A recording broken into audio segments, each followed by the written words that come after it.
இது வந்து கதிரநாத் அந்த பாகம் 2. இதில் வந்து ஊடகங்கள் ஒருவர் வந்து கதிரநாட்டை இறுதி களமுனையை பற்றி பல விளக்கங்களை கேட்டிருந்தார்.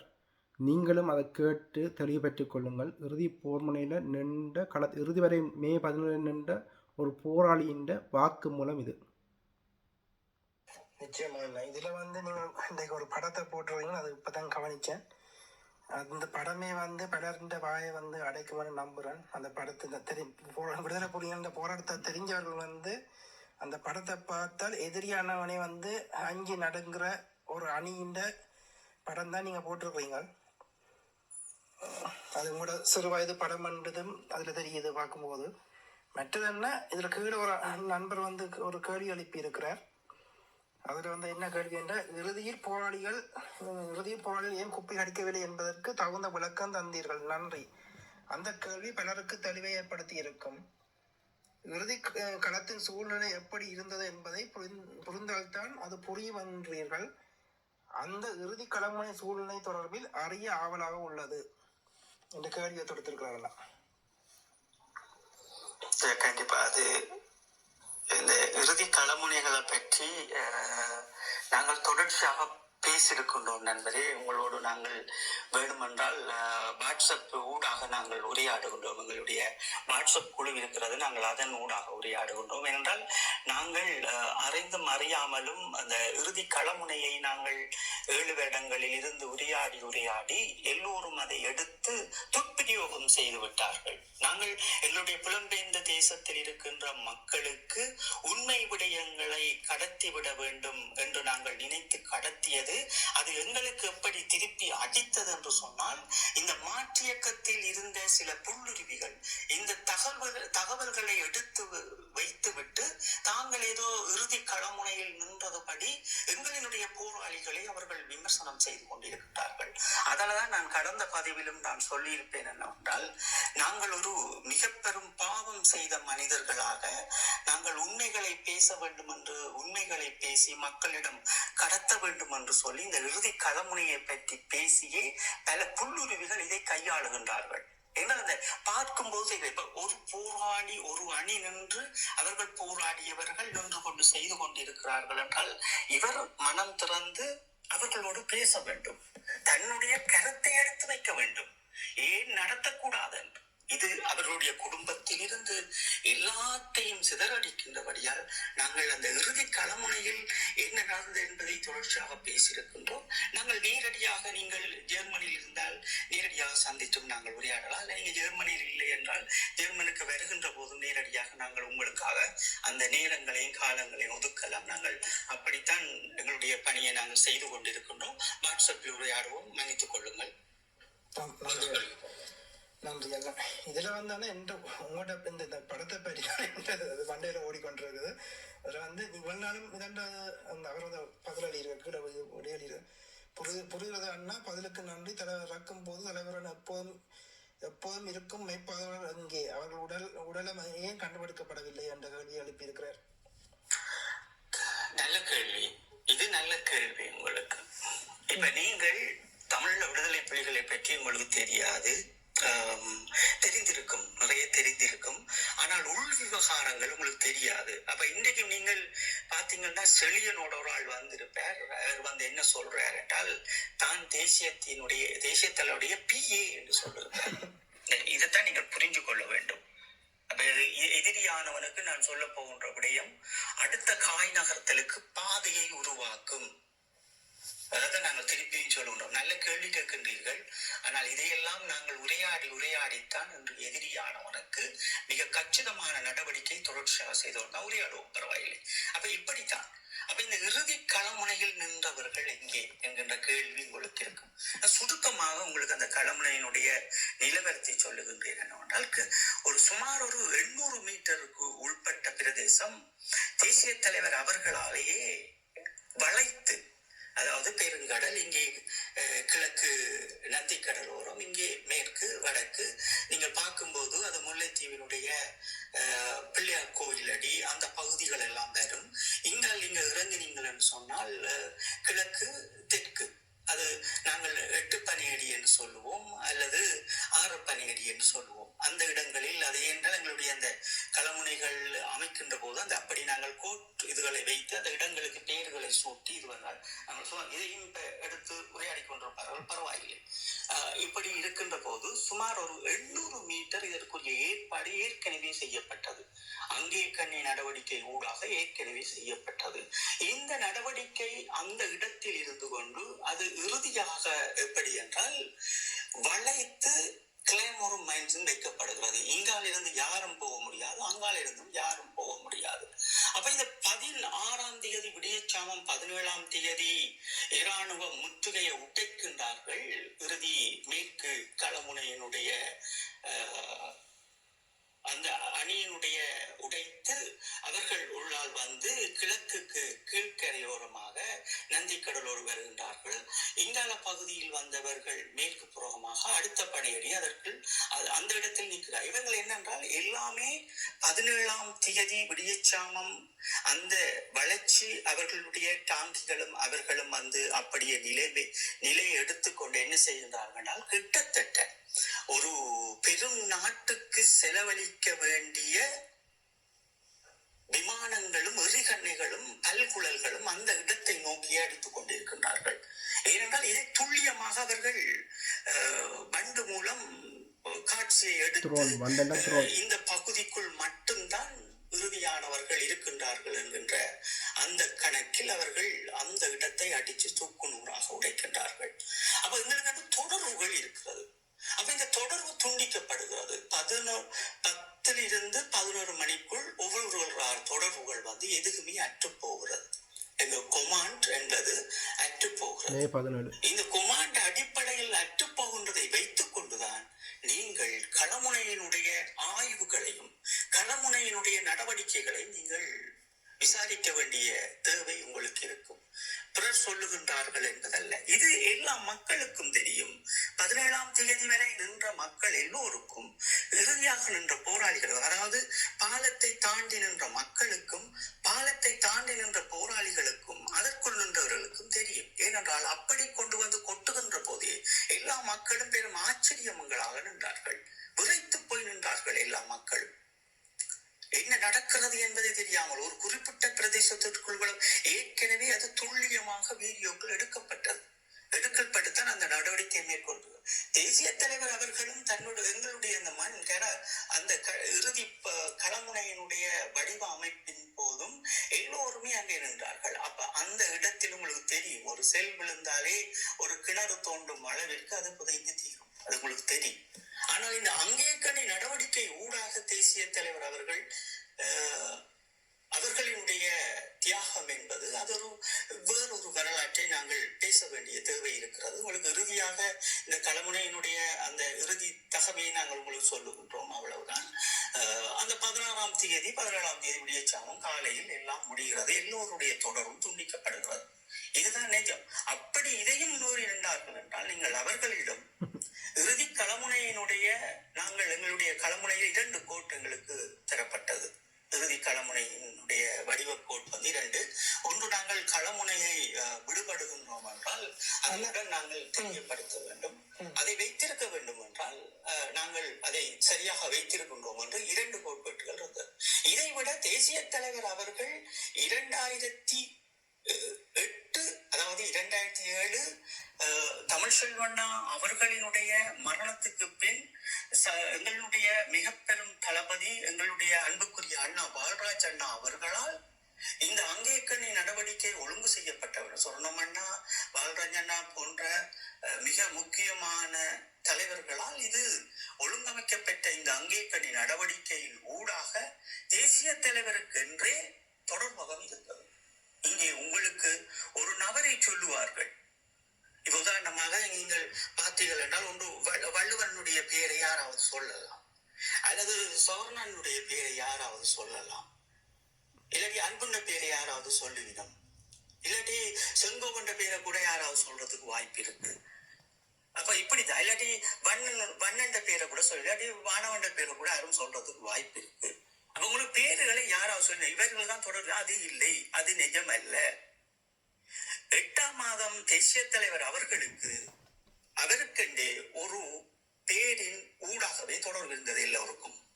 அதுதான் பொட்டம்மானவர்களுக்கும் தான் எல்லாருக்குமே, அதாவது இந்த களமுனையில் இறுதியாக அவரவர் தொடர்பகங்களோடு இருந்தவர்கள் அந்த தொடர்புகள் துண்டிக்கப்பட்டது. அப்ப நான் எல்லார்ட்டையும் கேட்கிறதா, முதலில் நீங்கள் இறுதி களமுனையில் நின்று இந்த பகுதியில் நின்றீர்கள், நீங்கள் வான்காப்பு படையணியில் இருந்தேன்னு சொன்னால் அந்த கோட்டை சொல்லுங்கள் என்று சொல்லுவேன். அப்ப அது யாரும் சொல்லுவதல்ல. ஒரு விடுதலை புலிகளுடைய மரபின் அடிப்படையில் நாங்கள் ஒருவரை கிளைம் செய்ய வேண்டும் என்றாலும் அதைத்தான் இவர்கள் மக்கள் மத்தியிலும் சொல்லி இருக்க வேண்டும். நான் சொல்லுவேன், ஆனால் அதை நாம் விற்பதற்கு தயாராக இல்லை. அப்ப நாங்கள் ஒரு குறிப்பிட்ட பேர் தான் அந்த விடயங்களை தெரிந்தவர்களாகவும் அந்த களமுனையில் இருந்து 17ஆம் தேதி கை செய்யப்பட்டவர்களாகவும் இருக்கின்றோம். 17ஆம் தேதி அந்த இறுதி களமுனையினுடைய மேற்கு பகுதியில் இருந்து கை செய்யப்பட்டவர்களாக.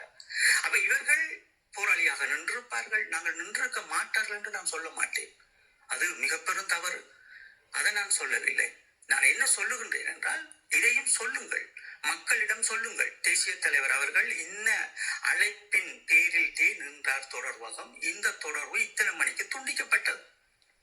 எங்களினுடைய பொட்டமானவர்கள் இந்த தொடர்பில் நின்றால் அது இத்தனை மணியோடு துண்டிக்கப்பட்டது. எங்களுடைய சகோதரர் ரெட்னம் அவர்கள் இதில் நின்றால் இத்தனை மணிக்கு துண்டிக்கப்பட்டது. வானுவண்ணா அவர்கள் இப்படி நின்றால் இப்படி துண்டிக்கப்பட்டது. மனோ மாஸ்டர் அவர்கள் இந்த அணியோடு இந்த பேரோடு நின்றார், அது துண்டிக்கப்பட்டது. அப்ப இதுகளுக்கு நாங்கள் மக்கள் மத்தியில் விசாரணை ஆய்வு செய்ய வேண்டும், களமுனை ஆய்வு செய்ய வேண்டும். அப்ப நாங்கள் தீர்க்கதரிசனமாக நாங்கள் இறுதியாக நாங்கள் எங்களுடைய களமுனை வடிவங்களும் எங்களுடைய மக்களினுடைய நாங்கள் இன்னும் ஒரு விடயம் என்னவென்றால், இந்த போராளிகளை விமர்சிக்கிறவர்கள் தனக்கு ஒரு 2 பிள்ளை கூட போராளிகளுக்கு இருந்தது. இறுதியாக அவரவர் அணியே தங்களுடைய குடும்பங்களை பார்க்க வேண்டிய ஒரு தேவை இருந்தது, பக்குவப்படுத்த வேண்டிய தேவையும் இருந்தது. அது எல்லோரும் செய்து கொண்டிருந்தார்கள். அது எங்களுடைய தீவண்ணாவினுடைய அணியாக இருந்தாலும் சரி, அல்லது அரசியல் துறை அணியாக இருந்தாலும் சரி, அல்லது சொர்ணமண்ணாவினுடைய அணியாக இருந்தாலும் சரி, அல்லது கடப்புலிகளினுடைய அணிகளாக இருந்தாலும் சரி, அவர்களின் நிர்வாகத்தை பார்த்த ஒவ்வொரு போராளிகள் அவர்கள் ஊடாகவே அவர்களுடைய குடும்பங்கள், பிள்ளைகள், குட்டிகள் அப்படி என்ற ஒரு கண்காணிப்பு ஊடாக இந்த இரட்டை வாய்க்காலில் இருந்தே அது தொடரப்பெற்றது. அப்படி விடுதலை புலிகளுக்குள் இருந்த அந்த அந்நுண்ணியங்கள் இறுதியாக தன் பிள்ளைக்கு ஒரு துள்ளி நீர் இல்லாமல் அப்ப ஒரு சொட்டு தண்ணீர் தாண்டு கேட்ட பிள்ளையின் அழுகுறல்களும், இந்த இறுதியாக தேசிய தலைவர் அவர்களுடைய தொடர்பு கிடைக்கவில்லை என்று என்ன செய்வதென்று திக்கு திசை தெரியாமல் அந்த பிள்ளைக்கு தண்ணி கொடுக்க வேண்டும் என்ற சிந்தனையோடு ஓடி வந்து பாலத்தை கூட ஒரு போராளி கடந்திருக்க முடியும். ஆனால் இந்த சமூகம் என்ன செய்கிறது? அவர்களுக்கு சிங்களவரின் கைக்கூலி என்று சொல்லுது. ஒருவர் செய்கிற பிழைகளால் நீங்கள் எப்படி 14,554 போராளிகளுக்கு எப்படி அந்த பேரை கொடுப்பீர்கள்? கருணா செய்த தவறால் நீங்கள் அங்கே மடிந்த மாவீரர்களையும் இறுதி வரை போராடிய போராளிகளையும் நீங்கள் கொச்சைப்படுத்த முடியாது. அப்ப அந்த வலிகளை சுமந்து கொண்டுதான் நாங்களும் புலத்தில் நின்று கொண்டு என் மக்கள் தருகின்ற அத்தனை வலிகளையும் நாங்கள் தாங்கிக் கொண்டு இங்கே நிற்கின்றோம். அன்னையினுடைய அந்த மாண்பினை கட்டி எழுப்ப வேண்டும் என்றுதான் இந்த கூட நின்ற இந்த பெருஞ்சாலிகளுக்கும் நாங்கள் சொல்லிக் கொண்டிருந்தோம். யாருமே இதை கேட்பவர்கள் அல்ல. மக்களும் கேட்பவர்கள் அல்ல, இவர்கள் கூட நின்றவர்களும் கேட்பவர்கள் அல்ல. இவர்கள் ஏதோ தாங்களே இயக்கம், தாங்களே எல்லாம் என்றபடி எல்லாமே செய்வார்கள். அப்ப புலத்தில் ஒரு அலங்கோலங்களை நிகழ்த்தி வச்சிருக்கார். எங்களுடைய மக்கள் தெளிவா இருக்கிறார்கள். உங்களுக்கு தெரியும், நான் இப்பதான் வந்தேன் இங்கே. நாங்கள் உங்களை நம்பித்தான் அங்கே இருக்கிறார்கள் மக்கள். மக்களுக்கும் நாங்கள் காண்கின்ற போது புலத்தில் எங்களுடைய மக்கள் அது சரியான முறையில் செய்வார்கள். இங்கே வந்து பார்த்துத்தான் தெரியுது, நீங்கள் ஒரு உன்னதமான மாவீர நாளிலும் தோல் விற்பதும் கொத்துரட்டி விற்பதும். எல்லா வலிகளையும் தாங்கிக் கொண்டுதான் நாங்கள் மீண்டும் மீண்டும் இந்த மக்களினுடைய அடுத்த சந்ததி எங்களுடைய அண்ணாவினுடைய அந்த கொள்கையை நாங்கள் பற்றி பிடிக்க வேண்டும் என்றால் தான் இன்றும் நாங்கள் பற்றி பிடிக்கின்றோம். ஏன்னா நாங்கள் சிலை பொறிமுறையை தூக்கின்ற செப்டம்பர் மாதத்தோடு எறியப்பட போகிறது. இதையும் விளங்கப்படுத்திக் கொண்டு இருக்கிற சந்தர்ப்பத்தை நாங்கள் சரியாக பயன்படுத்துவோம். ஜனாதிபதி தேர்தலை நாங்கள் ஒன்று சேருவோம். நாங்கள் பாராளுமன்ற தேர்தலில் ஒரு புதுயுகத்தை படைப்போம் என்று நாங்கள் போய் இந்த பொன்னம்பலத்தினுடைய மகனாக இருந்தாலும் எவராக இருந்தாலும் எங்களுடைய அணியை வைத்துக் கொண்டு காலில் போய் விழுந்தார்கள். அதில் ஒரு சிலர் நீங்கள் ஒன்றுமே பயப்பட வேண்டாம், நீங்கள் சொல்வது எங்களுக்கு புரிகிறது, நாங்கள் ராஜினாமா, நாங்கள் இந்த இதுக்கே வரலை என்று ஒதுங்கினார்கள். இப்ப எல்லாத்தையும் இன்றைக்கு சிதைச்சு போட்டு 4 சிவத்துக்குள்ள அன்னைக்கு எந்த மகுடத்தை நீங்கள் போட்டுறீங்க? ஒரு மாமனிதருக்கு செய்ய வேண்டிய வேலைகளை செய்யாமல் உங்களுடைய கருத்தை ஊடகங்களில் சரியாக அந்த மாமனிதருக்காக வைக்காமல் ஒரு களமுனையில் நின்ற போராளி இறுதி வரை தூக்கி நின்றவன் சாக வேண்டும் என்றால் உங்களுடைய குடும்பம் மட்டும் வாழ வேண்டும். அவருடைய பிள்ளைக்கு அவர் தண்ணி கொடுப்பதற்காக ஓடியதும், தன்னுடைய பிள்ளை காயப்பட்டதை எடுத்துக்கொண்டு ஓடியதும் அது மறப்பார்கள் அந்த நிமிடத்தில். விடுதலை புலிகளுடைய மாண்பின் அதிகாரம் ஒரு பயிற்சியை முடித்த பின் விடுதலை புலிகளுடைய அந்த அமைப்பு இருந்து அவர்கள் இப்படி போயிருந்தால் நீங்கள் கேட்பதற்கு நியாயமான விடுதலை புலிகளுடைய தலைமையை அங்கே தோற்கடிக்கப்பட்டு அந்த இடத்தில் அவர்களுடைய தியாகங்கள் நடைபெறுகின்ற போது இங்கே என்ன செய்வதென்று தெரியாமல் அரசியலில் இருந்தவர்களும், நீதி நிர்வாகங்கள் இருந்தவரும், காவல்துறையில் இருந்தவரும், மிகுதி காயப்பட்ட போராளிகளும் உள்ளொலப்பட்டிருக்கின்ற அந்த நிமிடம் எப்படி இருக்கும் என்று யோசிக்காமல் அவர்களை அவமானப்படுத்துகிறீர்கள். நீங்கள் அவர்களை 4 பேரை இன்னைக்கு நீங்கள் சங்கீதனை அவமதிப்பதால் அல்லது புலவரை நீங்கள் அவமதிப்பதால் மிகுதியான நாட்டில் இருக்கிற அப்பாவி பிள்ளைகள் என்ன செய்கிறீர்கள்? அதுக்கு என்ன தெரியும்? அவர் வந்து மேலுமான கேள்வி தொடர்ந்திருக்கிறார். அப்படியானால் அந்த பகுதிக்குள் இடம்பெற்ற உச்ச தாக்குதலால் தலைவரை தனியே பாதுகாப்பாக விட்டுவிட்டு மெய்ப்பாதுகாவலர் நேருக்கு நேர் போராட சென்றார்களா என்ற கேள்வி எழுப்பியிருக்கிறார். நான் உங்களுக்கு நேற்றும் சொல்லியிருப்பேன், எப்பவும் தேசிய தலைவருடைய பாதுகாப்பு என்பது நீங்கள் திரையில் பார்த்தது அது நிஜமல்ல. நீங்கள் ஒரு ஒன்று கூடல்கள் அல்லது உங்களுக்கு ஒளிவீச்சில் வந்தது நிஜமல்ல. அதே போன்று களமுனையும் அப்படி அல்ல. தேசிய தலைவர் தனக்கு பக்கத்தில் யாரும் நிற்பதும் அல்ல. தேசிய தலைவர் இருப்பது ஒரு இடம் என்றால் நாங்கள் களமுனையில் அதை காவல் காப்பவர்களும் அந்த சண்டையில் நிற்பவர்களும் அந்த நடவடிக்கை தான் இருந்தது. உங்களுடைய கற்பனை திறன்படி அது ஒரு ஆய்வின் அடிப்படை, கற்பனை என்பது ஆய்வின் அடிப்படையில் நீங்கள் நினைப்பதுதான். தேசிய தலைவர் அவர்களை அங்கேக்கணி நடவடிக்கை என்பது அது எங்களுடைய இனத்திற்கு அடுத்த தலைமுறைக்கு முக்கியத்துவம் பெறுவதால் நாங்கள் அந்த படங்களும் அதையும் வைத்திருக்கின்றோம்.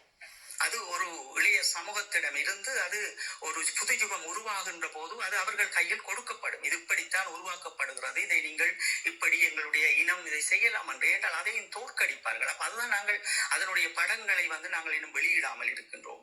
அங்கே கண்ணி நடவடிக்கை ஊடாக தேசிய தலைவர் மட்டும்தான் அங்கே இருக்கலாம். ஆனால் அந்த போராளிகள் களமுனையில் தான் எல்லோரும் நின்றார்கள். இதை தேசிய தலைவர் அவர்களும் விரும்ப மாட்டார். புரிந்து கொள்ள வேண்டும். தேசிய தலைவர் அவர்கள் தனக்கிட்ட ஒட்டி எவருமே நிற்பதல்ல. ஒரு தேசிய தலைவருடைய மெய் பாதுகாவலர் என்பது தேசிய தலைவர் ஒட்டி நிற்பதல்ல. நீங்கள் ஒரு நிகழ்வுக்காக வருவது அது ஒரு காட்ட வேண்டிய தேவை இருந்தது. ஊடக பரப்பில் தேசிய தலைவரினுடைய அந்த ஒளிவீச்சில் உங்களுக்கு காட்ட வேண்டிய ஒரு தேவை இருந்தது. ஆனா களமுனையில் அந்த தேவை இருக்காது. அதெல்லாம் நீங்க புரிஞ்சு கொள்ளணும். களமுனையினுடைய வடிவம் என்பது அது ஒரு வேறு வடிவம். தேசிய தலைவர் இதெல்லாம் விரும்பியவர் கிடையாது. நீங்கள் பார்த்தீங்கன்னா தெரியும், இன்றைக்கு செலியன் அவரோட வந்தவர் யூனிஃபார்ம் போடுற கதை கதைக்கிறார், யூனிஃபார்ம் தாங்கள் அடிச்சுட்டு கொண்டு வந்த கதை கதைக்கிறார். அப்ப இது எவ்வளவு பெரிய அயோக்கியத்தனம். உண்மையை சொல்லுங்க மக்கள்கிட்ட. ஏன் பயப்படுறீங்க? நீங்க யாரு முதல் பிஏ? இந்த பிஏ எங்க இருந்து வந்தது? தமிழ்ல விடுதலை புலிகள்ல இருந்து பிஏ எந்த வார்த்தை வந்தது?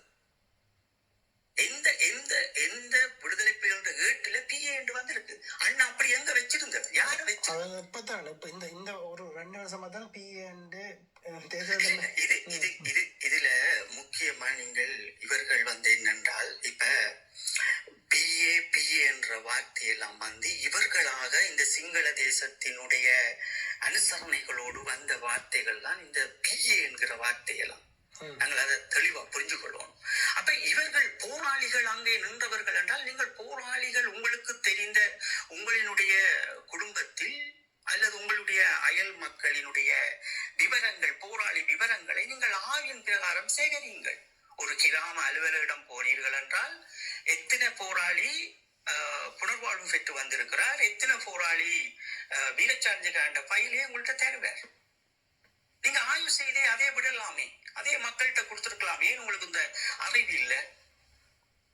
அப்ப அங்கிருந்தே நீங்கள் இதே ஒரு ஆய்வாக கொண்டு வரலாம். அப்ப அதான் நாங்க சொல்றோமே சொன்னா களம் இந்த இந்த தேசிய தலைவர் நாங்கள் கிளிநொச்சி விட்டு நாங்கள் 2009 வந்து முதலாம் மாத காலப்பகுதியில எங்களுக்கு விடுதலை புலிகளாலேயே ஒரு மிக கட்டுப்பாடான இறுக்கமான ஒரு இது என்னன்னு சொன்னால் எவருமே யூனிஃபார்ம் போடக்கூடாது. ஏன் யூனிஃபார்ம் போடக்கூடாதுன்னா பண்டட் அப்பண்டு வந்து ரெக்கி எடுத்துட்டு போடும், அதுக்குள்ள மக்களுக்குள்ள அந்த யூனிஃபார்ம் போட்டோ வச்சா அதுல பொம் பண்ணி போடுவாங்க. அப்ப தேசிய தலைவர் மிக தெளிவா சொல்றாங்க, எங்கள் அந்த யூனிஃபார்ம் அடையாளத்தால மக்களுடைய உயிர் போயிடக்கூடாது. அதால எல்லாரும் கலெக்டரங்கி விடுதான் அவர் சொல்றதெல்லாம் பொய் சொல்றேன். முதல்ல செழியன் அவர்களும் இளந்திரையன் இராணுவ பேச்சாளர் இளந்திரையன் அவர்களும் எப்போது கைது செய்யப்பட்டார்கள் என்பதை நீங்கள் முதலில் தெரிந்து கொள்ள வேண்டும். நாங்கள் போராளிகளை நான் விமர்சிக்க நான் இதை விட்டுட்டு வேறொரு விடயத்துக்கு போறேன். விடுதலை புலிகளுடைய பேச்சாளர் அவர்களும் இளந்திரையன் அவர்களும் நேரடியாக கைது செய்யப்பட்டவர்கள். ஆனால் எங்களுடைய சகோதரர் இளந்திரையன் அவர்கள் சில விடயங்களுக்கு ஒப்புக்கொள்ளாத அவரை அந்த இடத்திலேயே கொலை செய்துவிட்டு இவரை கைப்பற்றியவர்கள் இலங்கையினுடைய இராணுவத்தினர். இங்கே பலர் சொல்லுவார்கள். எப்படி சொல்லுவார்கள் சகோதரர் அறிவுமணியை ஒரு பெண் போராளி, ஒரு முன்னாள் பெண் போராளி சொல்றாங்க. இறுதி வரைக்கும் பெண் போராளியாக இருந்த குறிப்பிட்ட காலம் இருந்தவர்கள் அவர்கள் சொல்லுவார்கள் என்னோட நான் இத்தனை மணிக்கு வரைக்கும், அதெல்லாம் நிஜம் அல்ல. புலவர் காலில் சுட்டு போட்டு வந்தான்னு சொல்லுவார்கள், அது நிஜம் அல்ல. இது எதிரியானவனால் ஒரு முக்கியமான போராளிகளை மிக அவமானப்படுத்துகின்ற செயல்களாக இருக்கிறது. நாங்கள் இவர்கள் மேல் கேட்பது, நாங்கள் எங்களுடைய கருத்தை வைக்கின்றோம். சகோதரர்களை நீங்கள் இதை செய்யாதீர்கள். ஏன் செய்யாதீர்கள் என்றால் நாங்கள் அடுத்த தலைமுறைக்கு கொடுக்க வேண்டிய ஆயுதம் இந்த மாமனிதனுடைய ஆயுதம் என்பதை நாங்கள் தெளிவாக சொல்றோம். இதை விமர்சிக்கணும் எல்லோரும். ஏன் ஈழத்தமிழர் இந்த பண்பை கொண்ட நீங்கள், இந்த பண்பு எங்கிருந்து உருவாக்கப்பட்டது? இந்தியாவில் இருந்து உருவாக்கப்பட்டது. நாங்கள் சிறையில் இருந்து 2014 வருகின்ற போது இது இந்தியாவில் இருந்தே பெறப்பட்டது. இது யாரால் பெறப்பட்டது? ஒட்டுக்குழுக்கள் அங்கே இருந்து கொண்டு எப்படி நடவடிக்கைகளை மேற்கொள்ள வேண்டும் என்று தேசிய தலைவர் அவர்களின் காலங்களில் பிரிக்க நினைத்தது பிரித்துக் கொண்டிருக்கின்ற இந்த கர்மம் பிடித்த இந்த பூ உலகில் இவர்களும் இன்று சிக்கித் தவிக்கின்றார்கள். ஒரு கருத்தால் வெல்ல முடியாமல், களமுனையின் ஆய்வுகளை செய்ய முடியாமல், தங்கள் கிராம அலுவலகத்தில் இருக்கின்ற 10 பேர், நீங்கள் ஒரு 100 பேரோ 10 பேரோ என்று இத்தனை ஆண்டுகளாக இந்த டிக்டாக்கில் வலம் பெறுகிறீர்கள். அதில் ஒருவர் கிளிநொச்சி மாவட்டத்தை சேர்ந்தவராக இருப்பார், இன்னொருவர் முல்லைத்தீவை சேர்ந்தவர்களாக இருப்பார், இன்னொரு யாழ்ப்பாணத்தை சேர்ந்தவராக இருப்பார், இன்னொரு யாழ்ப்பாணத்தில் அவர் அங்கால கொக்குவில் அங்கால ஏழாலை சேர்ந்திருப்பார். இவர்களினுடைய ஒவ்வொரு கிராம அலுவலகர் ஊடாகவே நீங்க எல்லா போராளியின் கடைசி விவரங்களை இலகுவா எடுத்திருக்கலாம். ஏன் தவறு? உங்களுக்கு வேலை செய்ய விருப்பம் இல்லை. எதுவுமே நீங்க பிறர ஊடகத்துல இருந்து கொண்டு விமர்சனம் செய்யறதான் பாக்குறீங்களே தவிர ஐக்கிய நாடுகள் சபையில வார பொறிமுறைகள் எப்படி வரப்போகிறது, இதுக்கு நாங்கள் எப்படி முகம் கொடுக்க போறோம், இதை நாங்கள் எப்படி இளையோட்ட கடத்த போகிறோம் என்ற சிந்தனையே உங்களுக்கு கிடையாது. அதை நான் நேற்று சொல்லி இருப்பேன். உங்களுக்கு காலையில் எழும்புனா நீங்க வேலைக்கு போகணும், போயிட்டு அதுக்குள்ள வந்தீங்கன்னா உங்களுக்கு வீட்டுல 1000 பிரச்சனை இருக்கும். 1000 பில் வந்து உங்களுக்கு பெட்டிக்குள்ள கிடக்கும். நீங்க எதை பாக்குறோன்னு தெரியாம தத்தளிச்சு கொண்டு 16 வருஷமா தமிழ்நாட்டுல இருந்து கொண்டு வந்துட்டு அதையும் இதையும் பார்த்துட்டு டிவியை போட்டு அதை கேட்டுட்டு வைக்கிட்ட அதையும் பொறிச்சுதான் இதையும் பொறிச்சுதான் சாப்பிட்டுட்டு அப்படியே உங்களை வளர்த்த நீங்கள் தான் 16 வருஷம். இன்றைக்கு ஏதோ ஒரு வகையில விளக்கு கொளுத்த வேணும் என்று நிற்கிறாங்க. ஏதோ ஒரு முடிவெடுத்து நிற்கிறாங்க. விளக்கு கொளுத்தணும் என்று நிற்கிறாங்க. அது தவறல்ல. ஆனால் அந்த சந்தர்ப்பம் சூழ்நிலையும் அது தவறு. அதை நாங்கள் கதைக்க வந்திருக்கோம். அவர்கள்ட்ட நாங்கள் கேட்கிறோம், நீங்க எதை செய்திருக்கிறீங்க? எங்களுடைய மாமனிதருக்கு பிடிச்சபடி எந்த விடயத்தை நாங்கள் கட்டி எழுப்பி இருக்கிறோம். ஒன்று விடயம், ஐக்கிய நாடுகள் சபைகளில் கையளிக்க பெற்றவர்கள். இந்த கையளிக்க பெற்றவர்களுடைய போராட்ட வரலாற்றில் இந்த OM அமைப்பை வந்து கொண்டு வராதைங்கோடு கொண்டு சொன்ன நாங்கள் பிளத்துல இருந்து. அப்ப கனடாவில இருந்தும் கண்ட கர்மத்தில இருந்தும் அந்த நேரம் எனக்கு தெரியாது. இன்னைக்குதான் எனக்கு தெரியும். இந்த பிளத்துக்கு வந்த பிறகுதான் தெரியும் இந்தந்த கர்மங்களா இங்க வந்து இந்த நடவடிக்கையை மேற்கொண்டிருக்கேன். அப்ப நாங்க அதை நின்று அந்த பெரும் பிரச்சாரங்களை செய்யணும். எங்களை தூக்கி 3ஆம் மாடியில போட்டுச்சுனோம். அதுக்கு போட்டுட்டு என்ன செய்யணும், நேஷனல் டேக்குள்ள கொண்டு வரணும். அப்ப நான் அண்டே சொல்றேன், இப்படி என்ன கொண்டு போட்டினோம், நாங்கள் கடையை பூட்டுறோம். அவங்களுக்கு வீட்டுல பிரச்சனை ஆயிடுச்சு, நீ வெயிலுக்கெல்லாம் போக முடியாது. அப்ப நாங்க கடையை பூட்டிட்டு ஒரு இடத்த போட்டோம் நாங்கள். அப்ப இந்த சொல்றோம் நாங்கள் என்னென்றால் இந்த நேஷனல் டேக்குள்ள உங்களை கொண்டு வந்து பூத்த போறாங்க, கையளிக்க பெற்றவர்களை பானவளர்கிட்ட ஒன்று சேர்க்க போறாங்க, யாரும் சம்மதிக்காதவங்க பெற்றோர். அப்ப அதுக்குள்ளேயும் இந்த சுமந்திரம் குள்ளநேரி வந்து அந்த விஷயத்தை சொல்லிட்டு எங்களை தூக்கி கொண்டு போட்டாங்க. விசாரணை பெருசாக வரக்குள்ள குடும்பத்துல இல்ல இதுக்குள்ள இருக்கக்கூடாதுன்னு நாங்கள் அப்படியே வந்துட்டோம். ஆனா நாங்கள் வேலை திட்டத்தை அப்படி நகர்த்தி கொண்டு இருக்கிறோம். அப்ப இதெல்லாம் யாரால் நகர்த்தப்படுகிறது, இதெல்லாம் ஏன் நடக்கிறது? ஏதாவது ஒரு விடயம் ஏதாவது இந்த இன்னைக்கு தேசிய தலைவர் விளக்க கொளுத்தணும் என்று நினைத்தால் நாங்கள் முதல்ல ஏதாவது ஒன்று எங்களுடைய தேசிய தலைவர் சரி ஒரு அரசியலாவது நாங்கள் கட்டி எழுப்பினோமா? ஒரு திடமான அரசியல். ஊடகத்துக்கு போறது இந்தியாவுல குந்துறது, அங்க போறது அங்க போயிட்டு கேட்கிறேன். இந்தியாவில நாங்கள் இந்த நிலைமையில இருக்கிறோம். அவனுக்கு தேவை பணம் காசு, எங்களை முன்னேற விடாமல் எங்களை இலட்சத்தை நோக்கி போக விடாமல் பல கருத்துக்களை செய்து அவங்க சினிமாக்குள்ள இவர்கள் போய் நின்று கொண்டு எல்லாத்தையும் மூடி மறைச்சிட்டு இன்றைக்கு தேசிய தலைவருக்கு விளக்கேற்ற வந்திருக்கிறோம். ஆனா ஒன்றுமே இல்லை. அந்த மாமனிதருக்கு நாங்கள் ஒன்று செய்யாம விளக்கேற்றோம். உங்களை போல ஒரு மனிதன், இந்த முடிவெடுத்த மனிதன் நீங்களாம் எப்படிப்பட்டவர்களா இருப்பீங்க? என்னுடைய பார்வையில் நீங்கள் எல்லாம் சேருவோம். உங்களை நம்பி களமுனையில் என்றதை பற்றி வெட்கப்படுறோம் நாங்கள். இதுல ஒன்னமர கேள்வி இதுதான் இருக்கிறார். அதுக்கு முதல் வந்து ஒன்னமர இன்றைக்கு இந்திய ஊடகத்தில் பார்த்தேன். நாங்கள் சொன்ன 17ஆம் தேதி தான் இப்போ வந்து சில பேர் வந்து கதைக்கிறோம். அதுவும் வந்து அரசு துறை இந்த கிழக்கு மாநில பொறுப்பாளர் இருந்தாலும் வந்து கதைச்சிருக்கிறார். 17ஆம் தேதி தான் எங்களோட இறை நாள் என்றதையும் தேசிய ஆவதின நாளும் 17ஆம் தேதி கதைச்சிருக்கிறார். ஆனால் அது நாங்கள் சொன்ன தவிர அவர் இதனால் வேற ஒரு புதுக்கதையை வந்து அவர்கள் உருவாக்குறார்கள். நாங்கள் எங்களோட பேர் அதில் பெறக்கூடாதுக்காண்டி புதுக்கதையை வந்து அவர் உருவாக்கி சொல்ற மாதிரி சூசேனே இருந்தது அப்படி என்ன சொல்லி வேறு திசையை வந்து இதன்ற அதை வந்து நாங்கள் கடந்து போவோம். இப்போ கீழே இருக்கிற நண்பற்ற கேள்வி வந்து வாசிக்கிறேன். மற்ற கேள்வி, தகவல் உரிமை அறியும் சட்டம் மூலம் தலைவரின் உடல் எங்கே என்று இலங்கை அரசிடம் கேட்க முடியாதா? நீங்கள் ஒரு விடயத்தை இறுதி களமுனையினுடைய விடயத்தை நீங்கள் புரிந்து கொள்ளணும். அப்படி என்றால் அவர்கள் ஒரு அழிக்க முடியாத அந்த சக்தியை வந்து அழிச்சிட்டினோம். அழிச்ச உடனே என்ன செய்யணும்னா மீதியான எங்களை வந்து கட்டி போட்டு வயரால ரத்தம் போய் கொண்டிருக்கும். அந்த நகங்கள் அதுகளை பிடுங்கிடும். உங்களுக்கு அதெல்லாம் நாங்கள் காட்டலாம், அது ஒரு பிரச்சனை. இந்த அதுகளை பிடுங்கித்தான் அங்கேயே வச்சு எங்களை 21ஆம் தேதி வரைக்கும் அந்த களமுனையெல்லாம் வச்சு சித்திரவதை செய்து கொண்டு இருப்பினோம். மீதியான போராளிகளை அப்படித்தான் வச்சிருந்தோம். ஆனா முன்னுக்கு என்ன செய்யச்சோம்னால் அந்த களமுனையில போராளிகளை வந்து நாங்கள் மீட்டெடுத்துக்க மட்டும் உலக தேசத்துக்கு அனுப்ப வேண்டிய தேவை கடற்கடாண்டு அனுப்பிட்டேன். வீடியோக்களை வந்து அனுப்பிட்டேன். ஏன்னா ஏற்கனவே வந்து 3ஆம் மாசம் உலக தேசத்துல இருந்து எழுத்தாளர்கள், அதாவது பேப்பர் நிறுவனர் எல்லாருமே, செய்தியாளர்கள் எல்லாரும் அங்க வரையினோம். 4ஆம் மாசமும் வந்து நிக்கணும்.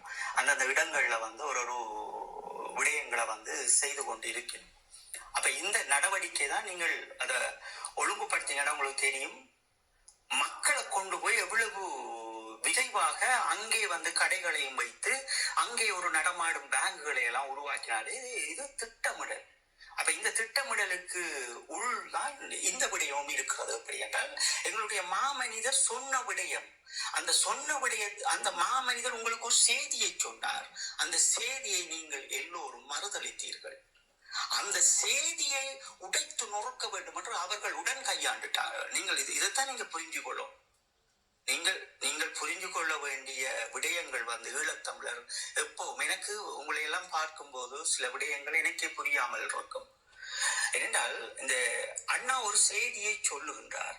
அந்த செய்தி உலக தேசத்துக்கு உடன் தெரிகிறது. ஏனென்றால் இந்த போரின் இறுதி தருணத்தில் பல படிப்புகளை பெற்ற மிக பெரும் அதிகாரிகள் இதற்குள் நின்று வழி நடத்தினார்கள். அது நீங்கள் எல்லோரும் அறிஞ்சது. தாளையடி வவுனியாவில் நின்றார்கள், மன்னாரில் நின்றார்கள், உங்களுக்கு எல்லாம் தெரிந்த விடயம். அதை விட களமுனையிலும் அவர்கள் வந்தார்கள். களமுனையிலும் நகர்வுகள் மிகவும் துல்லியமான நுட்பங்களோடு காணொளிகளை தெளிவாக எடுத்துத்தான் பல தாக்குதல்களையும் பல எங்களுடைய முக்கியமான பாயிண்டுகளும் முக்கியமான அஞ்சிஞ்சு கொண்டு திரிஞ்சவா எங்களுடைய டிராக்டர்களுக்கும் அடிச்சு சிதைத்தார்கள். சரி, அதை விடுங்கள். அப்ப இந்த இறுதி தருணத்தை தேசிய தலைவர் அவர்கள் சொன்ன செய்தி உங்களை வந்து எட்டிவிடக் கூடாது என்றதற்காக 2 நடவடிக்கை அவர்கள் அங்கே செய்தவர்கள். அது உங்களை உளவியல் ரீதியாக அவர் சொன்ன விடயத்தை எடுத்து நீங்கள் மீண்டும் ஒரு போராட்டத்தை உருவாக்கிவிடக் கூடாது என்பதையும் அவர் சொன்ன செய்தி, தேசிய தலைவர் அவர்கள் உங்களுக்கு சொன்ன செய்தியை நீங்கள் சரியாக இறுக்கி பற்றிக் கொள்ளவில்லை. அதற்கிடையில் என்ன செய்தி சொல்லப்பட்டது என்பதை அந்த அதிகாரிகள் புரிந்து கொண்டார்கள். அது உலக அதிகாரிகளாக கூட இருக்கலாம். இந்தியாவோ மிக தச்சிதமாக அந்த நடவடிக்கையை மேற்கொண்டது. அவர்கள்தான் மிக அதிகமானோர் வந்து நின்றார்கள். இந்திய ராணுவம் பெருமாக அதிகாரிகள், இந்த நேவியில் இருந்தவர்கள் பலர் வந்து நின்றிருந்தார்கள். அதைவிட இந்த வீடியோக்கள், அதாவது இந்த துல்லியமான கமரா, இந்த வண்டு வந்து போகின்ற போது அந்த அந்த அந்த வீடியோவை துல்லியமாக எடுத்துக் கொள்வதற்கும் இந்த தொடர்வகங்கள், நாங்கள் ஒரு களமுனையில் நின்று இந்த இறுதி தருணம் போராடும் போது அவர்களுடைய டாங்கில் இருந்தே எங்களுடைய அந்த போக்கி டோக்கிகள் சத்தங்கள் இடையும். அந்த அவர்கள் வருகிறார்கள் என்றால் எங்களுக்கு அது ஏற்கனவே தெரியும். ஆனால் எங்களோடு பேச முடியாமல் இருக்கும். களமுனையில் சண்டை நடந்து கொண்டிருக்கும், அது பேச முடியாமல் இருக்கும். அந்த அலவரிசை கூட அந்த டாங்கியில் பொருத்தி இந்தியாவுடைய தொழில்நுட்பம் ஊடாகத்தான் அதையும் செய்து முடித்தார்கள். அப்ப அந்த இறுதியில் உங்களுக்கு சொன்ன வார்த்தை, அண்ணா சொன்ன விடயம், அது உங்களை எப்படி வந்து அடைய வேண்டும் என்று சொல்ல வந்த விதமும் சொன்ன விதமும் அது மாறப்பட்டதாங்க.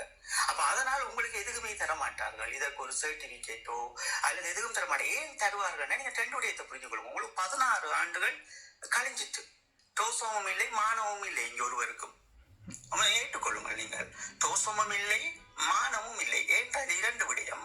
தேசிய தலைவர் அவர்கள் இருக்கிறார்கள் என்று சொல்லிக்கொண்டு காலத்தை வீணடித்தவர்களும், இங்கே தேசிய தலைவர் அவர்கள் இறந்து விட்டார் என்று சொல்லிக்கொண்டு 16 ஆண்டுகள் கழித்து வணக்கம் செலுத்துபவர்களும் மிக பெரும் அயோக்கியர்கள்.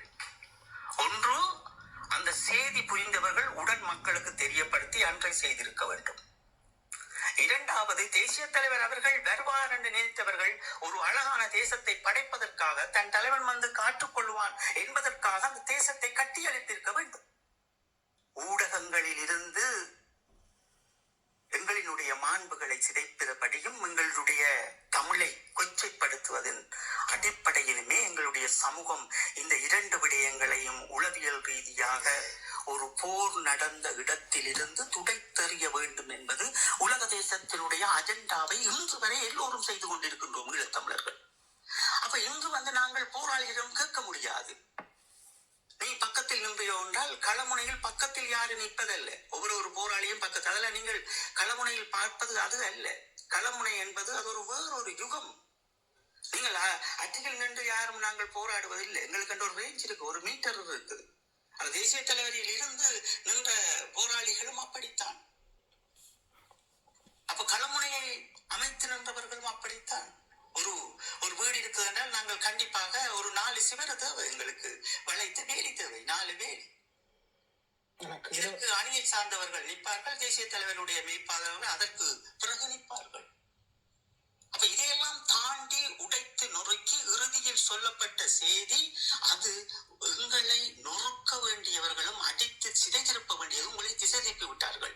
எது சொன்னாலும் நீங்கள் நம்ப போறவர்கள். நீங்கள் ஜோக்கியவான்களாக இருந்திருந்தால், தேசிய தலைவர் அவர்கள் உயிரோடு இருக்கிறார் என்று சொல்லும் நீங்கள் ஜோக்கியர்களாக இருந்திருந்தால், ஒரு அணியை திடம்பட உருவாக்கி கொண்டு அந்த மாமனிதர் வருகின்ற போது கையில் கொடுப்பதற்கு அந்த நிர்வாகத்தை கட்டி அமைத்திருப்பீர்கள். நீங்கள் என்ன செய்தீர்கள்?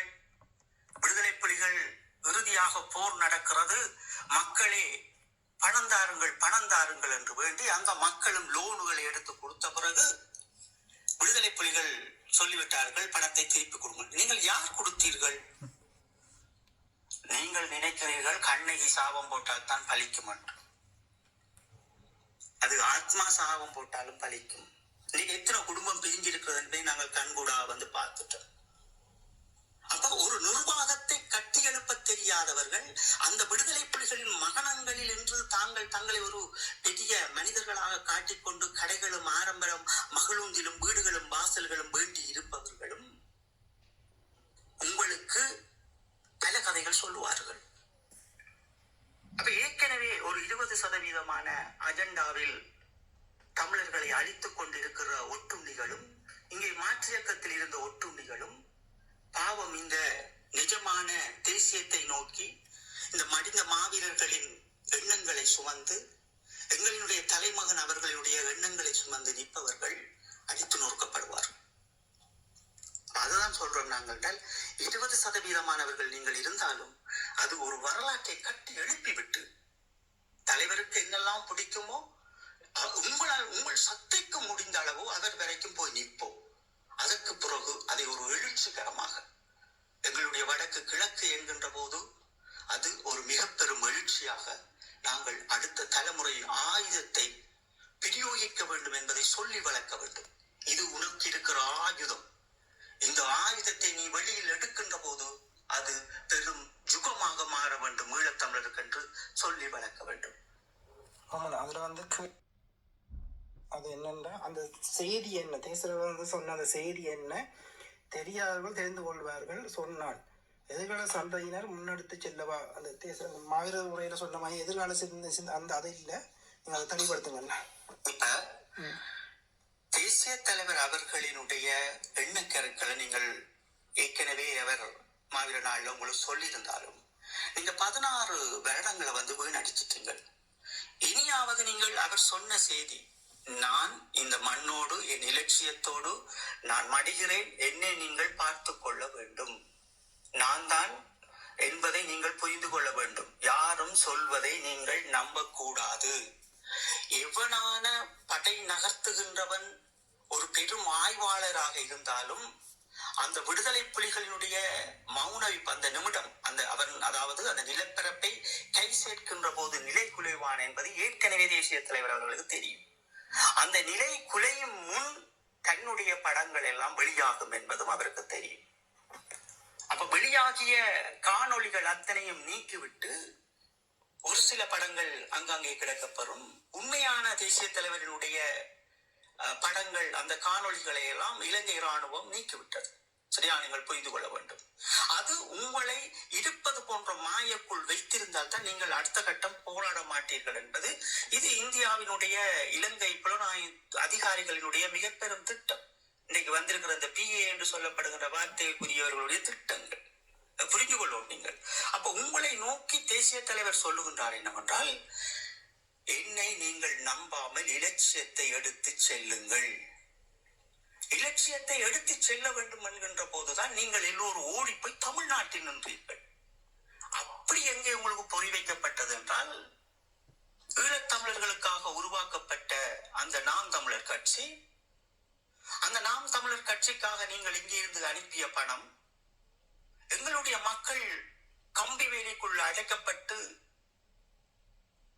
ஒருவேளை உணவுக்காக ஒருவேளை உடுப்புக்காக எங்கள் மக்கள் கஷ்டப்படுகின்ற போதெல்லாம் நீங்கள் டிவியை போட்டுட்டு அவர் மேடை மேடையாக கத்துகிறார் என்று அவருக்கு பணத்தை அனுப்பி போட்டு எந்த ஒரு நடவடிக்கையை நீங்கள் செய்யாதபடி மௌனமாகினீர்கள். இதனால் எல்லாரையும் சொல்லவர்கள் ஒரு சிலர் மட்டும்தான் நீங்கள் உதவி செய்தீர்கள். மிகுதியானவர்கள் நீங்கள் அப்படியேதான் இருந்தீர்கள். ஒரு சிலர் மட்டும்தான் நீங்கள் பெரும் நடவடிக்கைகளுக்குள் இறங்கி பல வேலைகளையும் செய்தீர்கள். ஆனால் எல்லாரும் போராடுகின்ற போது புலத்தில் அந்த ஆர்ப்பாட்டங்களில் கலந்து கொண்டீர்கள். அது நான் எப்போதும் மறப்பது அல்ல. அது உங்களை நான் எந்த இடத்திலும் சுட்டி காட்டுகின்றேன் அல்லது உங்களை நான் அவமதிக்கின்றேன் என்று தயவு செய்து யாரும் நினைத்து விடாதீர்கள். எனக்கு உடன்பாடே கிடையாது. நாங்கள் என்னென்ன பிழை செய்திருக்கின்றோம் இனி செய்யக்கூடாது என்பதைத்தான் நான் சொல்ல வருகின்றேன். அப்ப நாங்கள் ஓடி போய் இந்தியாவில் நின்றோம். இந்த கட்சியினுடைய 3வது ஆண்டுக்கு பிறகு நாங்கள் 2014 நாங்கள் வெளியில் வருகின்றோம், பார்க்கின்றோம் அந்த கட்சி திமுகவுக்கு எதிராக அவர்கள் பிரச்சாரம். அங்கே சிங்களவர்களுக்கு தாங்கள் எதிரியானவர் என்பதை மறந்தாலும் உங்களுடைய எங்களுக்கு தெரியும். எங்களுக்கு ஏற்கனவே தேசிய தலைவர் இந்த எலெக்ஷன் துடைத்தலுக்கு பிறகு என்ன நடக்கும் என்பதையும் அவர் கற்பித்திருக்கின்றார். அப்ப அதற்கு பின்னும் நீங்கள் காலத்தை கடத்தினீர்கள். இவரை கொண்டு வந்தால் நீங்கள் தமிழீழத்தை பெறலாம் என்ற ஒரு மாய கருத்தை உங்களுக்கு இந்திய அதிகாரிகள், இந்த PA என்று வார்த்தைகளை சொல்லிக் கொடுக்கின்ற அதிகாரிகள் உங்களை இலகுவாக கேட்ச் பண்ணினார்கள். அந்த இடத்தில் ஒரு முடிச்சை போட்டார்கள். அந்த முடிச்சு தான் இந்த உங்களுடைய மண்ணுக்காக உங்களுடைய சந்ததிக்காக ₹1 வாங்காமல் 1 வருஷத்துக்கோ 8 மாசத்துக்கோ வருகின்ற ஒரு ஷர்ட்டையும் ஒரு ஜீன்ஸையும் போட்டுக்கொண்டு களமுனையில் ஆண்டுகள் தோறும் காவல் பார்த்து குடும்பம் கஷ்டப்பட்டாலும் அவர்களுடைய அம்மாவும் தந்தையும் சகோதரரும் ஏதோ ஒன்று செய்து வாழ்ந்து அந்த மண்ணை காவல் காத்த அந்த அந்த பிறவிகள், அந்த நிலவுகள் சிறையில் இருந்து வந்த பின் நீங்கள் அவர்களுக்கு கொடுக்கின்ற பட்டங்களும் அவர்களை ஏற்றுக்கொள்ளாமல் நீங்கள் எங்களுடைய அண்ணா என்று சொல்லுகின்ற தமிழ்நாட்டு தலைவரை பார்த்து இந்த போராளிகளை தூக்கி எறிந்தீர்கள். எங்கே எங்களை நசிக்கின்றார்கள் என்று தெரியாமல் தேசிய தலைவரினுடைய படத்தை வைத்திருந்தால் புனிதம், தேசிய தலைவரை பேசினால் புனிதம், ஈழத்தமிழரை பற்றி பேசினால் இது பண்ணால் அது அவர் மட்டும்தானே பேசுகிறார் என்று உங்களையே அப்படியே உங்கள் இந்த உணர்வுகளை அடக்கிக் கொண்டு இன்னொருவரிடம் அந்த போராட்டத்தை கையளித்தீர்கள். இதை நீங்கள் புலத்தில் விட்ட பிழை முதலில். நான் இதை சிறையில் இருந்து வந்தே உடனே உங்களுக்கு தெரியப்படுத்தி வான நீளமன் என்ற ஒரு இணையதளத்தை உருவாக்கி கொண்டு அது அங்கே இருந்து கொண்டு என்ன நடந்தாலும் பிரச்சனைகள் ஏற்று தொடர்ச்சியாகது பண்ண கடைசியில் கொண்டு வந்து பொட்டமானியுடைய பிரச்சனைகள் வந்து அப்படி அடித்து அதையும் இல்லாமல் ஆக்கினார்கள். சரி, அதெல்லாம் கடந்து போயிட்டோம் நாங்கள். அப்ப இந்த இப்படியான வேலையை உங்களுக்குள் தொடர்ச்சியாக செய்து கொண்டே இருப்பார்கள். ஏனென்றால் இது ஒரு நடவடிக்கை. இந்த நடவடிக்கைக்கு பிறகு இந்த போர் இராணுவம், அதாவது ஈழத்தமிழுடைய இராணுவம் சிதைக்கப்பட்ட பிறகு மீண்டும் பல யுகங்கள் நாங்கள் ஒற்றுமை இல்லாமல் அடிபட வேண்டிய தேவை இந்த இலங்கை அரசாங்கத்துக்கும் இந்திய அரசாங்கத்துக்கும் இருக்கிறது. அப்ப அதுதான் இன்று உங்களுக்கு தெரியும். இடையில் இப்ப போன வருடம் எலெக்ஷனுக்காக ஒரு வயதான கிழவரை கொண்டு வந்து கிழவனுக்கும் பிரபாகரனுக்கும் சண்டையா யார் இதில் வெல்வதென்று தேசிய தலைவரை கொண்டு வந்து அங்கே அவமானப்படுத்தினார்கள். திருப்பி இப்பவும் என்ன செய்கிறார்கள் என்றால் தேசிய தலைவரின் படத்தை வைத்துக் கொண்டு ஒரு நடிகர் அத்தனை கோடியும் சம்பாதித்து விட்டு எனக்கு வேண்டாம், என்னுடைய மக்களுக்கு நான் சேவை செய்கின்ற போது அதற்கு எதிரியாக இப்ப தேசிய தலைவரை காட்டிக்கொண்டு தமிழ்நாட்டில் இருக்கின்றார்கள். அப்ப இதற்கெல்லாம் காரணம் இந்த பெருஞ்சாலிகள். நான் இந்த பெருஞ்சாலிகள்கிட்ட கேட்பது அதுதான். நீ உண்மையான போராளிகளாக நீங்கள் இருந்திருந்தால், உண்மையான தேசிய தலைவரை நேசிப்பவர்களாக இருந்திருந்தால் நீங்கள் ஒரு வரலாற்றை உருவாக்கி இருப்பீர்கள். இப்படி எல்லா இடமும் தேசிய தலைவரை அவர்களை அவமதித்து இந்தியாவில் இருக்கின்ற அத்தனை கோடி மக்களிடமும் நீங்கள் அவமதித்ததுதான் வேலை. எங்களை நேசிப்பவர்களை விட தேசிய தலைவர் உங்களுக்கு தெரியும், தமிழ்நாட்டை விட கேரளா போன்ற நாடுகள், அந்த கேரளா போன்ற மாநிலங்கள், தெலுங்கானா போன்ற மாநிலங்களை எவ்வளவு அன்போடு அதுக்குள் இருந்தவர்களை வைத்துக் கொண்டு காய் நகர்த்தியவர் என்பது பல கடற்படை போராளிகளுக்கும் தெரியும். இது செழியன் அவர்களுக்கும் தெரியும். இந்த உயிரோட செழியன் அவர்களுக்கும் தெரியும் எத்தனை போராளிகள் அங்கே திருமணம் எல்லாம் செய்து வாழ்கிறார்கள் என்பதெல்லாம். அப்ப இந்த வரலாற்றை கற்றுக்கொண்ட நீங்கள் எங்களுடைய மக்களை வழிநடத்தாமல் மீண்டும் மீண்டும் ஓடி போய் எங்கே ஒரு இடத்தில் நின்று கொண்டு எங்கே அவனட்டே துளைத்துக் கொண்டு அவனட்டே தருவோம். இதற்கு எங்களை அழிப்பதற்கே முக்கியமான காரணம் இந்தியா தான். மீண்டும் எங்களை எழும்ப விடாமல் அடித்து வைத்திருப்பதும் இந்தியா தான். நாம் எழும்புகின்ற போதெல்லாம் எம்மை அடித்து நொறுக்குவதும் அவர்களினுடைய இந்த ஊடக பரப்பில் அவர்கள் செய்கின்ற பிரச்சாரங்கள் தான். அப்ப நீங்கள் பார்த்தீர்கள் என்றால் புரியும். நாங்கள் எதுவுமே செய்தவர்கள் அல்ல. ஒரு தடவை நாங்கள் தெரிவிப்பது நான் என்ன செய்திருக்கிறேன்.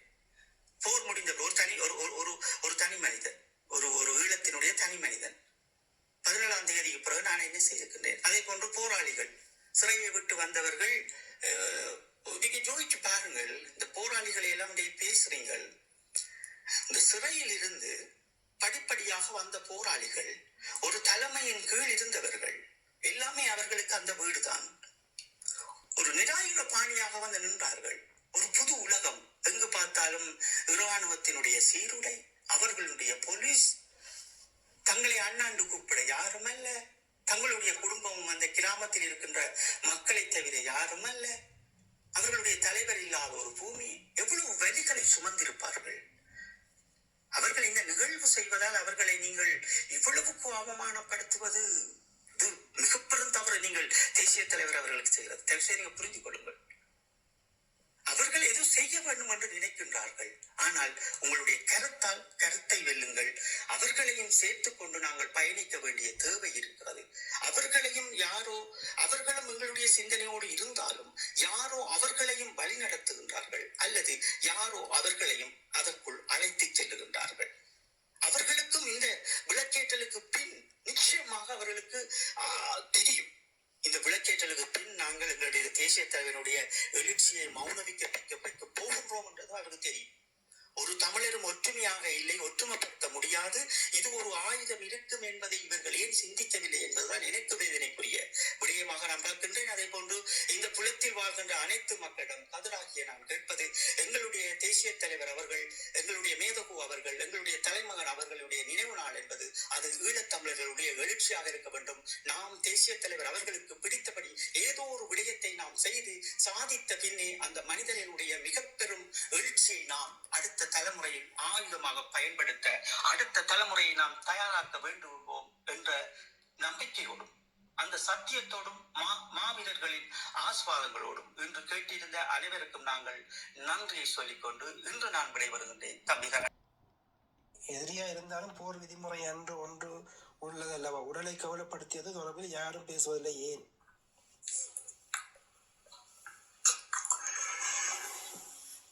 இதுல முக்கியமா நாங்கள் இது பார்க்க வேண்டிய விடயம் என்னவென்றால், இந்த உடல்களை கேவலப்படுத்திய விடயங்கள் அது எங்களினுடைய பெண் போராளிகளுக்கு இது நிகழ்ந்தது, கை செய்யப்பட்ட போராளிகளுக்கு நிகழ்ந்தது, எங்களுக்கும் நிகழ்ந்தது. உடல்களை சிதைக்கின்ற விடயங்கள் தம்பிகிட்ட கேட்டீங்கன்னா தெரியும் என்னுடைய நகங்களை எப்படியெல்லாம் பிடுங்கி வைத்திருக்கிறார்கள் என்று. இது எல்லாமே நடக்கும், ஒரு களமுனையில் எல்லாமே நடக்கும். ஆனால் அதையும் மீறி இந்த இனம் தன்னுடைய அபிலாசைகளை தேடி ஓட வேண்டிய தேவை இருக்கிறது. என்றால் தலைமை இல்லாத ஒரு இனம் நாம் பக்குவப்பட வேண்டும். 16 வருடங்களாக நாங்கள் பக்குவப்பட்டவர்களாக நான் யாரையும் பார்த்தது கிடையாது. எல்லாரும் ஏதோ ஒரு வகையில் ஓடிக்கொண்டிருக்கிறார்கள், ஆனால் பக்குவம் அல்ல. பக்குவம் என்றால் எப்படி இருக்கும்? ஒரு செய்தி வருகின்ற போது, ஒரு செயல் வருகின்ற போது இது சரியா பிழையாண்டு அவரிடம் கேட்க வேண்டிய தேவையும் இருக்கிறது. யாருக்காகவோ நாங்கள் எங்களுடைய பிதாமகர் அவர்களை இழந்து விட முடியாது, அவர்களின் கனவுகளை. அவை இதையெல்லாம் சேர்ந்துதான் தரும் எல்லா அவமானங்கள். இந்த அவமானங்கள் இன்று இவ்வளவு பேச்சு பேசி இவ்வளவு இந்த ஊடக பரப்பில் நின்று கொண்டு பிரச்சாரம் செய்கின்றவர்கள், தேசிய தலைவர் அவர்களை சிங்களவன் செய்தான, இந்தியன் செய்தான, இவர்களை உயிருடைந்து கொண்டு எம்மவரை செய்கின்றார்களே. யோசிச்சு பாருங்க, தேசிய தலைவன் படங்களை வச்சுக்கொண்டு எவ்வளவு வார்த்தைகள். யோசிச்சு பாருங்க நீங்கள். இதெல்லாம் எனக்கு சகிக்கவே முடியாது. இந்த இனத்துக்காக நாங்கள் போராடினோம், இந்த இனத்திற்காக வாழ்வையெல்லாம் கொடுத்தோம், நாங்களாம் இருந்து நாங்களும் வெளிநாடு வந்து இப்ப எங்களோட குடும்பம் பார்த்து வாழ்ந்து எப்படி இருந்திருப்போம். இப்படி எல்லா போராளிகளும் இருந்திருக்கலாம். ஆனா அந்த தலைமகன் அவர் எழுந்து நின்ற போது அவருடைய கரங்களை நாங்கள் பலப்படுத்தினோம். அதோடு நின்றோம் என்ற அந்த சத்தியத்தின் பாகுத்தான் இன்று எழுதிய கவிதையிலும் நான் எழுதியிருப்பேன். ஈழத் தமிழர்களினுடைய நிலவு நாங்கள், முன்னாள் போராளிகள், யாராலும் அழித்து விட முடியாது. அது ஒரு யுகம், அது இனி வராது யாருக்கும். அந்த ஆண்டு பிறந்தவர்கள், அதற்குள் நின்று போராடியவர்கள், அவர்களுக்கு தான் வரும். அவர்கள் ஒரு விடயத்தை செய்கிறார்கள் என்றால் நீங்கள் அவமதிக்கிறீர்கள் என்றால் உங்களுக்குள் தெரியாமல் உங்களை எதிரியானவன் காய் நகர்த்துகின்றான். தேசிய தலைவர் அவர்களுடைய உடலங்களை சிதைத்தது, எங்களுடைய போராளிகளுடைய உடலங்களை சிதைத்ததை விட நீங்கள் ஊடகங்களில் நின்று கொண்டு இன்னும் சிதைக்கிறீர்கள். சொல்லுங்க தம்பி. ஓகே, மிக்க நன்றி அண்ணா. இதுல சொல்லுங்க தம்பி. ஓகே, மிக்க நன்றி அண்ணா. இதுல ஒரே விடயம் தான், நீங்கள் அந்த குறிப்பிட்ட விடயங்கள்ல இறுதி இந்த சிறைக்கு போட்டு தடுப்புக்கு வந்த போராளிகளை பற்றி தான் குறிப்பிட்டிருந்தீங்க. ஆனா இதுல அஞ்சலி செலுத்தல ஒருத்தரும் கூட இறுதியில நின்றது மாதிரி எனக்கு ஒரு இதுவும் ஆதரவுமா ஒரு இதுவும் எனக்கு கிடைக்கல. அவர் இறுதி வரை நின்றது. ஓகே, அதுக்காக நீங்கள் அதான் தவறு என்னென்றால், இறுதி போர் என்பது இது பேச்சுவார்த்தைக்கு பின் தொடங்கியது. ஏதோ ஒரு வகையில், ஏதோ ஒரு விதத்தில் அவர்களுடைய குடும்பங்கள் வன்னியில் அங்கே பங்கெடுத்தது. எல்லோருடைய குடும்பங்கள், மண்ணியில் இருந்தவர்களுடைய குடும்பங்கள், எங்களுடைய வன்னி மண்ணில் இருந்தவர்கள் எல்லோரும் பங்கெடுத்தார்கள். எல்லோரும் இடம்பெயர்ந்தார்கள். எல்லோரும் சாப்பாடுகள் இல்லாமல், மருந்து இல்லாமல், எல்லோரும் ஏதோ ஒரு வகையில் இந்த போரோடு ஒட்டி உறவாடினார்கள். தேசிய தலைவர் அவர்களினுடைய நம்பிக்கைகளோடு தேசிய தலைவர் போகின்றதெல்லாம் பின்னால் நகர்த்தி கொண்டிருந்தார்கள். தேசிய தலைவர் இறுதியில் அதை ஸ்டாப் செய்து மக்களை மெதுவாக விட வேண்டும் என்கின்ற ஒரு ஏற்பாட்டில் அதையும் விட்டுக் கொண்டிருந்தார். நாங்கள் அதை தெளிவாகவும் நாங்கள் ஐக்கிய நாடு சபையில் பேசியிருக்கின்றோம். சரி, நாங்கள் யாரையும் எங்களுடைய வாயால் இவர் நிற்கவில்லை, இவர் இல்லை, இவருக்கு பொய்யான கதைகளை கட்டுவது, இது எல்லாம் இது எதிரிக்கு தேவை என்று எதிரி இப்ப என்ன பண்ண போறான்? நீங்கள் இந்த விளக்கேற்றின பிறகு இதற்குள் அவன் பல நடவடிக்கை இப்ப வச்சிருப்பான். இந்தியா ரோவும் இலங்கை அரசாங்கம் சேர்ந்து இப்படி பல நடவடிக்கை இப்பவே அவங்க திட்டம் போட்டுருவாங்க. என்றால் யார் யாரை பிரிக்கலாம் என்று தெரியும். அப்ப யார் யாரை எங்க கொண்டு வந்து இறக்கலாம் என்று தெரியும். அந்த நடவடிக்கை தொடர்ச்சியா நடக்கத்தான் போகுது. நாங்கள் யாரையும் குற்றம் சொல்ல தேவையில்லை. ஏனென்றால் அந்த இடத்தில் நாங்கள் தேசிய தலைவரை நாங்கள் சிதைப்போம். நாங்கள் உண்மையிலே தேசிய தலைவரை நேசிக்கிறோமா? அவரினுடைய உரிமைக்காக நாங்கள் நிற்போம். வேற யாரையும் நாங்கள் கேட்கல. விளக்க கொடுத்துறாட்ட எங்கள்கிட்ட உரிமை இருக்கு. நாங்கள் எங்களுடைய மாமனிதர், இது நேரம் அல்ல என்றதை என்னுடைய உரிமை, தகனவர்களோட உரிமை, மற்றவர்களோட உரிமை. நீங்க என்னென்ன செய்யுங்க, அது உங்களில் இருப்பாங்க. நாங்கள் சொல்றோம் என்றால் இளம் சமூகத்துக்கும் எங்களுடைய அடுத்த தலைமுறைக்கும் இது செய்யாதீங்க, இது என்னுடைய உரிமையை நான் சொல்றேன். அடுத்த பிள்ளைக்கு, அடுத்த தலைமுறைக்கு நான் ஒன்றுமே உங்களுக்கு நான் சேர்த்து வைக்கல. ஒரு அரசியல் கட்டுமானங்களை என்னால் உருவாக்க முடியல. நாங்கள் அவ்வளவு பாடுபட்டு எங்களை எல்லாம் செய்யலாம் போயிட்டது. கொஞ்சம் பொறுமையா இருங்க, ஏதோ ஒரு வழியில நாங்கள் ஒற்றுமையா கொண்டு வரோம். ஆனா அதன் ஆயுதம், இந்த மாமனிதருடைய ஆயுதம் அந்த எழுச்சி நாள் என்பதை நாங்கள் இவர்களுக்கு சொல்றோம், எங்களுடைய மக்களுக்கு சொல்றோம். இனி கேட்கிறதும் கேட்காதும் நீங்க போனீங்கள் என்றால் அது வரலாற்று துரோகமா? அடுத்த பிள்ளைக்கு நீங்கள் என்ன செய்ய போறீங்க, எதை கொடுக்க போறீங்கன்னு உங்களுக்கு நீங்களே யோசிச்சு கொண்டு உங்களை மண்டையே அடிப்பீங்க. ஏன்னா உங்கள்ட்ட ஒன்றுமே இல்லை. நீங்க உங்களோட குடும்பமா இருந்தா போதுமே. என்னென்று தேசிய தலைவருடைய ஆத்மா உங்களை விட போதும். நீங்க விளக்கேற்றி போட்டு முடிய அது விடுமா உங்களை? எத்தனை ஆயிரம் மாவீரர்கள், எத்தனை ஆயிரம் உங்களுடைய மக்கள். நீங்க விளக்கேற்றி போட என்ன செய்ய போறீங்க? என்ன திட்டம் வச்சிருக்கிறீங்க? இதுல என்ன, அதுல போய் அதுல வந்து தங்களை மூங்களை காட்டுற எல்லாரும் வந்து ஒரு காலத்துல அவர்களுக்கு விளங்கும் தாங்க செய்தது அவர்களுக்கு விளங்காடி அவர்களோட சந்ததி ஒழுங்கா வளர்ந்துச்சேன்னா அவர்களுக்கு விளங்கும் தங்களை பெற்றோர் செய்தது வந்து மிகப்பெரிய பாவம் பண்ணது வந்து அவர்கள் புரிஞ்சு கொள்வார்கள். அந்த வரலாற்று தவறுக்கு வந்து ஆளாமல் இந்த இதுல இருந்து நீங்க விலத்தி இருக்கிறதான். வெளியால இருந்து ஆர்ப்பாட்டம் என்ற ரீதியிலையும் போகாதீங்கள், உள்ளுக்குள்ள நின்று இதுக்கு விளக்கேற்ற இதுக்குள்ளேயும் போகாமல் விலத்து நின்று உங்களோட தேசத்தை உண்மையான லட்சியங்கள், உண்மையான கனவுகளை வந்து எப்படி கடத்தலாம், எப்படி உங்களோட புள்ளிகளை கடத்தலாம், எப்படி எங்களோட மாவீரர்கள் கண்ட கனவை நிறைவேற்றலாம் என்று சிந்தியோடைய இந்த எப்படி வந்து உங்களோட நேரத்தை இந்த ரெண்டு ரோட்ல நின்று ரெண்டு நாயன் வந்து குறைக்கும் இல்லை, அப்படி வந்து குறைச்சு கொண்டு எங்களோட மேலும் மேலும் அவமானப்படுத்தாமல் கடந்து போக கற்றுக்கொள்ளுங்கள் என்றுதான் என்ற வேண்டுகோளாக இருக்குது. நன்றி தரேன், மிக்க நன்றி உங்களுக்கும். இந்த நிகழ்வுக்காக தொடர்ச்சியாக நாங்கள் இதுல உங்களுக்கு வேலை விட்டு வந்தும் தொடர்ச்சியாக நாங்கள் என்றது இதை அப்படியே திருப்பியும் நீங்கள் உங்களுடைய இணையதளத்தில் பதிவிடுங்கள். நாளைக்கு தங்களுடைய அடுத்த சந்ததியை காப்பாற்றுவது அல்லது நீ நான் என்ற எண்ணங்களுடைய இவங்க விளக்கேற்றி இதெல்லாம் ஒன்று இப்ப இவர்களால எதுக்குமே சாதிக்க முடியாது. இந்த நூற்றாண்டு இது 25ல வந்து எதுக்குமே இவங்களால் செய்ய முடியாது, எங்களை கட்டெடுக்க முடியாது. இதுக்கு முதல் நாங்கள் அந்த வேலை திட்டங்கள் எல்லாம் தோல்வியில இந்த மக்கள் எங்களுக்கு தந்துட்டினா இப்ப இருக்கிறது இந்த இளையோர கையில இந்த போராட்டத்திற்குரிய அம்பு வந்து அவர்களிடம் இருக்கிறது. அவர்கள் எப்படி இந்த நிர்வாகங்கள் எப்படி கட்டமைக்கிறது, எப்படி நாங்கள் வடக்கு கிழக்கில் ஒரு அரசியலை உருவாக்குகின்ற விதிமுறைகளை வந்து கற்றுக்கொண்டு அந்த இந்த பழையவர் என்கின்ற இந்த பெருஞ்சாலிகளோடு சேர்ந்து இந்த வேலை திட்டங்களை செய்துட்டு எங்களுடைய மாமனிதரை கொண்டு வந்து நிறுத்தட்டும் வடக்கு கிழக்குல. அதுக்கு அந்த விடிய அவர்களுக்காகவே இந்த கதிராகிய நான் ஊடகத்துல நேரடியாகவும் நிற்கிறோம். இப்போ வந்து நீங்க இந்த படங்களையும் போட்டுட்டீங்க, இதனால வந்து உங்களுக்கு ஆபத்துகள் ஒன்றும் இல்லையான? இது வந்து இதுல நான் எப்பவும் இந்த விஷயங்களை வெளிப்படுத்தக்கூடாதுன்னா அதுக்காக இப்ப போராளிகளுக்கு விளங்கும் என்னுடைய படம், நான் முக்கியமான படங்கள் உங்களுக்கு பதிவு இதுல போட்டிருக்கிறேன்.